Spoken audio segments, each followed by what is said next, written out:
और मुझे फक्र है कि मेरी पार्टी जो कहती है, राहुल गांधी जो कहते हैं वो कर कर दिखाते हैं। प्रधानमंत्री के मुंह से एक शब्द नहीं निकला, एक शब्द नहीं निकला, लेकिन राहुल गांधी लोगों से मिले, उनको आश्वासन दिया, हम लड़ाई में आपके साथ हैं, बच्चों को ढांढस बंधाया कि कोई बात नहीं, आप मेहनत कीजिए, आपका भविष्य उज्जवल है। यही तो कहना है आज। इतना भी नहीं कह पा रहे हैं प्रधानमंत्री कि प्रभु की लीला देखिए।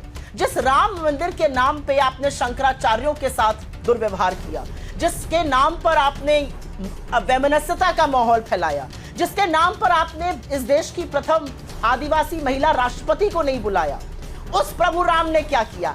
आपको अयोध्या हराया, आपको चित्रकूट हराया। मगर आप याद करिए, हमारे लिए राम चुनाव जीतने और हारने के विषय नहीं थे। हम जब 2 सीटों की पार्टी थे और जिंदगी में गुमान नहीं था कभी केंद्र में सत्ता आएगी, तब भी हम राम के साथ खड़े थे। जब 182 के थे तब भी इस विषय के साथ खड़े थे। सबसे अंत में नीट का विषय उठाया तो मैं बताना चाहता हूं, इस विषय के ऊपर सरकार पूरी सतर्कता और संवेदनशीलता के साथ सक्रिय है और कठोरता के साथ कार्रवाई करेगी जो जो व्यक्ति पाया जाएगा। आज ही सरकार ने वो एक नया कानून भी बना दिया है, चूंकि चुनाव से पहले ही बन गया था, पर चूंकि चुनाव आचार संहिता की वजह से वो लागू नहीं हो सकता। नमस्कार दोस्तों स्वागत है आप सभी का हमारे YouTube चैनल पे। दोस्तों आज का यह वीडियो बहुत ही धमाकेदार और शानदार होने वाला है। दोस्तों आज के इस वीडियो में हम देखने वाले हैं सुप्रिया श्रीनेत को और सुधांशु त्रिवेदी को। दोस्तों सुधांशु त्रिवेदी को आप सभी तो जानते होंगे, जो कि काफ़ी ज्ञानवान माने जाते हैं। दोस्तों आज इन दोनों के बीच बहुत ही धमाकेदार भिड़ंत होती है। दोस्तों सुप्रिया श्रीनेत कहती हैं कि हमारे राहुल गांधी ने बहुत सारे ऐसे वादे किए हैं जो उन्होंने पूरा करके दिखाए हैं। उन्होंने महंगाई को कम किया है। दोस्तों ये सब बात सुनने पे बहुत ही अजीब लगती है, लेकिन जब सुधांशु त्रिवेदी ने इन सब बारे में सारा कोला चिट्ठा खोल दिया तो सुप्रिया श्रीनेत चुप मार के बैठ जाती हैं। दोस्तों सुधांशु त्रिवेदी ने साफ साफ बता दिया कि राहुल गांधी में क्या क्या हुआ था और राहुल गांधी में क्या क्या ऐसा नहीं कर पाए जो बीजेपी करके दिखा दी है। तो दोस्तों वीडियो बहुत ही धमाकेदार और शानदार होने वाली है, तो आप लोग शुरू से आखिरी तक एकदम देखिएगा। अगर वीडियो आप लोग को अच्छी लगेगी तो वीडियो को लाइक करिएगा और चैनल को हमारे सब्सक्राइब कर लीजिएगा। चलिए इस धमाकेदार वीडियो को शुरू से आखिरी तक देखते और सुनते हैं। आइए देखते हैं, मजा आएगा। सुप्रिया जी, यहाँ पर सुधांशु जी कह रहे हैं कि न्याय पत्र के कौन से वादे आपने पूरे कर दिए? अगर हम राज्यों की बात कर ले वहीं पूरे कर लेते आप। प्रतिमा जी वही है ना, प्रतीक्षम किम प्रमाणम। बहुत अच्छा लगा इन्होंने ये सवाल पूछा। हमारी तेलंगाना की सरकार ने आज किसानों का 2 लाख रुपए जिस किसान के ऊपर कर्जा था वो माफ किया है, और मुझे फक्र है कि मेरी पार्टी जो कहती है, राहुल गांधी जो कहते हैं वो कर कर दिखाते हैं। अच्छा, हमको सिखा रिया है। महिलाओं के लिए फ्री बस सेवा करी है, महिलाओं के खाते में पैसा डालने का काम किया है हमारी सरकार ने। मुझे खुशी है इस बात की कि आज मैं आपके साथ शो कर रही हूं और हमारी सरकार ने आज ही किसानों का कर्जा माफ किया। आपकी तरह पूंजीपतियों का 16 लाख करोड़ माफ करके जी हजूरी नहीं करी है। यहां पर कुछ बातें बोली गई और मुझे लगता है कि उन बातों का मैं जवाब दे दूं और फिर मैं जरूर राज्य सरकारों पर आऊंगी। सरकार आपकी बनी है और मैनिफेस्टो के वादे हम पूरे कर लें। अरे राजस्थान में तो आपको थक हार के 500 में सिलेंडर देना पड़ा क्योंकि गहलोत जी दे रहे थे। सारे देश में दिलवा दीजिए ना, सरकार बनी है, थोड़ी खुशी मनाइए लोगों के साथ। नहीं करेंगे। जहां हमारी सरकार थी वहां पे 500 में मिल रहा था, अब वहां देना पड़ रहा है, बाकी जगह नहीं देंगे। छोड़िए उन बातों को। आज भी पेट्रोल और डीजल कर्नाटक में मध्य प्रदेश से, छत्तीसगढ़ से, हरियाणा जैसी जगहों से सस्ता है।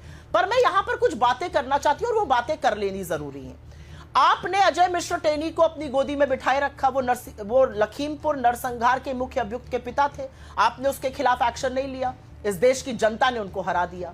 आपने मणिपुर जाना जरूरी नहीं समझा। देश की जनता ने आपको दोनों मणिपुर की सीटें हरा दी। यही नहीं, नागालैंड और मिजोरम में भी निस्तो नाबूद कर दिया। आप बहुत बबकते थे। सोनिया गांधी जी से भी आपने बहुत बदतमीजी करी पार्लियामेंट में। आपका वजूद ही था राहुल गांधी के खिलाफ जहर उगलना।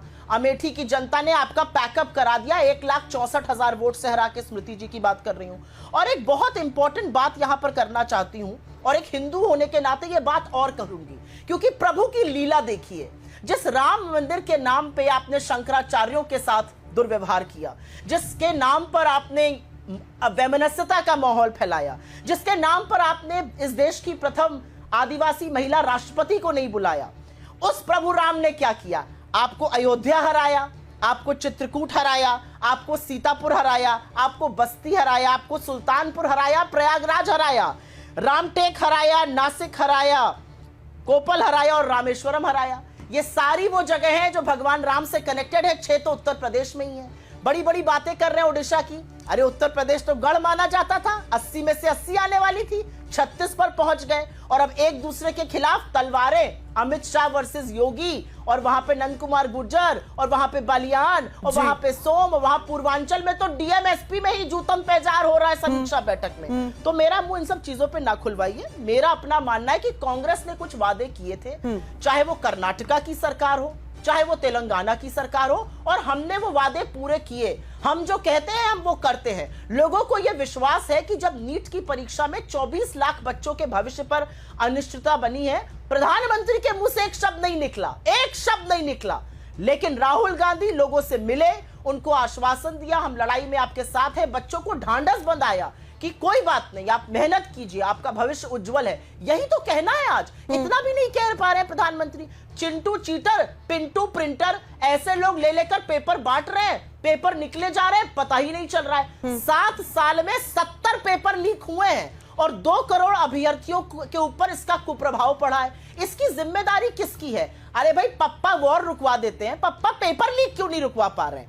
देश यही तो जानना चाह रहा है। देश यही तो जानना चाह रहा है कि भाई वॉर रुकवा दी, इजराइल गाजा की रुकवा दी, यूक्रेन की पेपर लीक क्यों नहीं रुकवा पा रहे? पेपर लीक में धर्मेंद्र प्रधान कहते हैं पेपर लीक नहीं हुआ, गिरिराज सिंह कहते हैं पेपर लीक हुआ। अरे पहले आपसी सामंजस्य तो बिठाइए और बच्चों के भविष्य की चिंता तो कीजिए। आप तो अपनी आलीशान कोठियों में बैठे हुए हैं, बच्चे तिलमिलाती धूप में और बरसती बारिश में बाहर बैठे प्रदर्शन कर रहे हैं।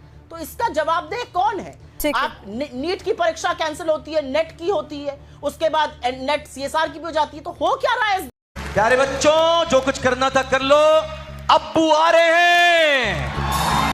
देखिए, मैं इनकी बात का क्रमवार रिवर्स उसमें उत्तर देता हूं। उन्होंने सबसे अंत में नीट का विषय उठाया, तो मैं बताना चाहता हूं इस विषय के ऊपर सरकार पूरी सतर्कता और संवेदनशीलता के साथ सक्रिय है और कठोरता के साथ कार्रवाई करेगी जो जो व्यक्ति पाया जाएगा। आज ही सरकार ने वो एक नया कानून भी बना दिया है, चूंकि चुनाव से पहले ही बन गया था, परंतु चूंकि चुनाव आचार संहिता की वजह से वो लागू नहीं हो सकता था, उसको भी लागू कर दिया है।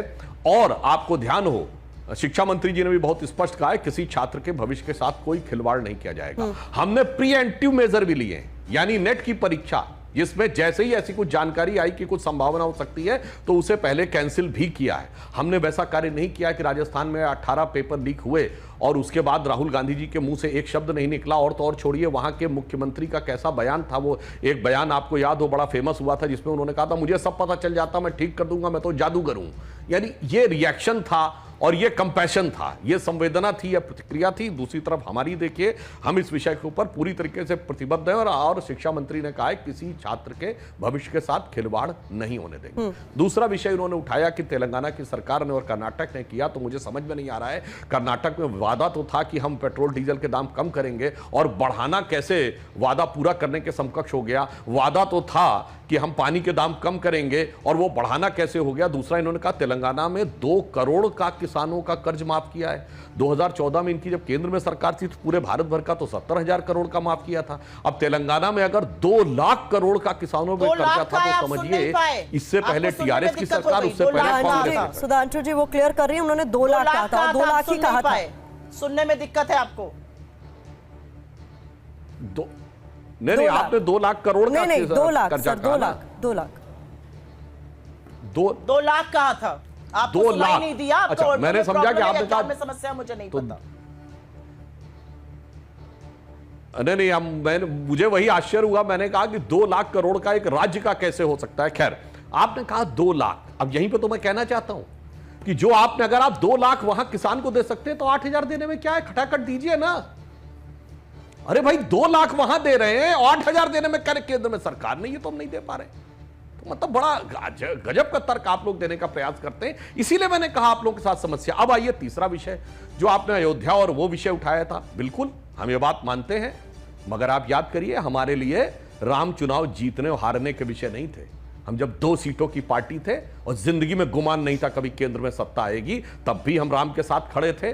जब 182 के थे तब भी इस विषय के साथ खड़े थे, 282 पे भी खड़े थे, 303 पे भी खड़े, 240 पे भी खड़े। आपके लिए वो चुनावी हार जीत का विषय होगा, परंतु निश्चित रूप से ये भारत के चुनाव में एक टेक अवे भी है, एक पॉलिटिकल थॉट वालों के लिए विश्लेषण का विषय है कि किसी पार्टी ने जिसने ये कहा कि इरेडिकेशन ऑफ सनातन धर्म, हिंदू धर्म का समूल नाश, जिस गठबंधन ने कहा, किसी ने रामचरितमानस की पार्टियां, कोई बात नहीं, अयोध्या आप जीत गए तो याद करिए 30 साल पहले हमने वो दौर भी देखा। आज तो आप कह रहे हैं कि हम लोग हार गए, सिर्फ इतना ही कह रहे हैं। एक दौर था 94 में जब ये नारा लगा था, मिले मुलायम काशी राम, हवा में उड़ गए जय श्री राम, ये शब्द बोला गया था, हवा में उड़ गए जय श्री राम। तब सपा बसपा कांग्रेस आई, सबने सारे मौसेरे भाइयों ने मिलकर सरकार बनाई थी, मगर हम तब भी नहीं डिगे और आज तक रहे। आप आश्वस्त रहिए कि इस विषय के ऊपर हमारी दृढ़ता, हमारी निष्ठा चुनावी जय पराजय से परे है और जनता इस विषय के ऊपर आगे भी पूरी ईमानदारी से हमारा ईमानदारी के आधार पर साथ देगी। अब मैं जो आपने इससे पहले अंतिम बात कही, पहली बात कही थी, उस पर मैं सिर्फ यह कहना चाहता हूं, किसने राजनीति में अपनी कही बातों को पूरा किया है और किसने आकर बदलाव किया है। सिर्फ एक कहना चाहता हूं, आप भारत की राजनीति की सबसे पुरानी पार्टी, आजादी के बाद की हम सबसे बड़ी पार्टी हैं। 1951 में हम बने, 73 साल में एक हमारा आइडियोलॉजिकल मुद्दा बताइए जिस पे अपना स्टैंड हमने चेंज किया हो। और कांग्रेस 73 साल में, आजादी के बाद के इन 75 सालों में एक अपना आइडियोलॉजिकल मुद्दा बता दे जिस पे स्टैंड चेंज ना किया हो। हर चीज पे स्टैंड चेंज कर दिया। बस ये अंतर है, तो सबको समझ में आता है कौन अपने विषय पे ईमानदारी से खड़ा रहता है और कौन मौसम के अनुसार बदलता है। ये बड़ी अच्छी बात कही आप।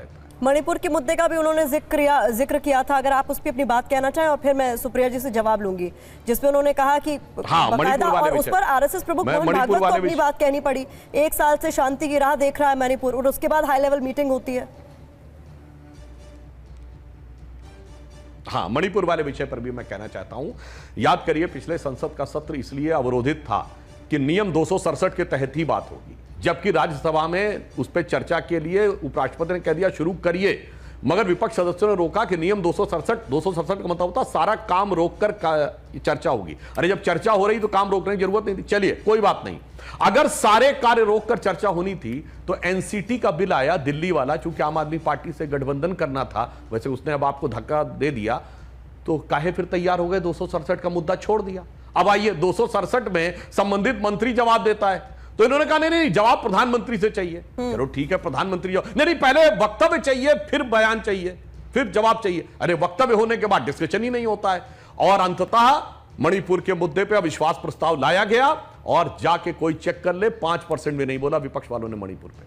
और जब प्रधानमंत्री जी बोलने खड़े हुए तो छोड़ के चले गए। मगर मुझे आश्चर्य है कि दिल्ली में तो लाया गया अविश्वास प्रस्ताव, मणिपुर विधानसभा में मणिपुर सरकार के विरुद्ध अविश्वास प्रस्ताव क्यों नहीं? मणिपुर सरकार के विरुद्ध इंफाल में कोई प्रदर्शन क्यों नहीं? मतलब दिल्ली में राजनीति करनी है मणिपुर को लेकर, मगर प्रदेश में ना कोई प्रतिक्रिया करनी है, ना वहां पर कोई संवैधानिक व्यवस्था के बारे में कोई रिएक्शन देना है। तो दोस्तों, हमारा ये वीडियो यहीं पे ख़त्म हो चुका है। हमें उम्मीद है आप सभी को ये वीडियो अच्छी लगी है। अगर आप लोग को ये वीडियो अच्छी लगी है तो आप लोग वीडियो को लाइक कर दो और चैनल को हमारे सब्सक्राइब कर दो ऐसे और वीडियो देखने के लिए। दोस्तों, अगर आप लोग का इस वीडियो के बारे में कोई ओपिनियन है तो आप लोग कमेंट बॉक्स से अपनी राय हमें बता सकते हैं। दोस्तों, इस वीडियो को आप लोग ज़्यादा से ज़्यादा अपने दोस्तों और अपने फैमिली मेम्बर के पास ज़्यादा से ज़्यादा शेयर कर दीजिए, जिससे इस वीडियो को ज़्यादा से ज़्यादा रीच मिले और ज़्यादा से ज़्यादा यह वीडियो वायरल हो सके। वैसे दोस्तों, आप लोगों को सुधांशु त्रिवेदी और सुप्रिया श्रीनेत में किसकी डिबेट सबसे ज़्यादा अच्छी लगती है? आप लोग इस बारे में ज़रूर से ज़रूर कमेंट बॉक्स में अपनी बात को रखिएगा। दोस्तों, आप लोग को इस वीडियो में सबसे ज़्यादा अच्छा क्या लगा है आप लोग हमें ज़रूर बता दीजिएगा। तब तक के लिए हम आपसे अब विदा करते हैं। दोस्तों, इस वीडियो पे आप लोग धन्यवाद देखने के लिए। तब तक के लिए आप लोग अपना ध्यान रखिएगा। जय हिंद, जय भारत, वंदे मातरम।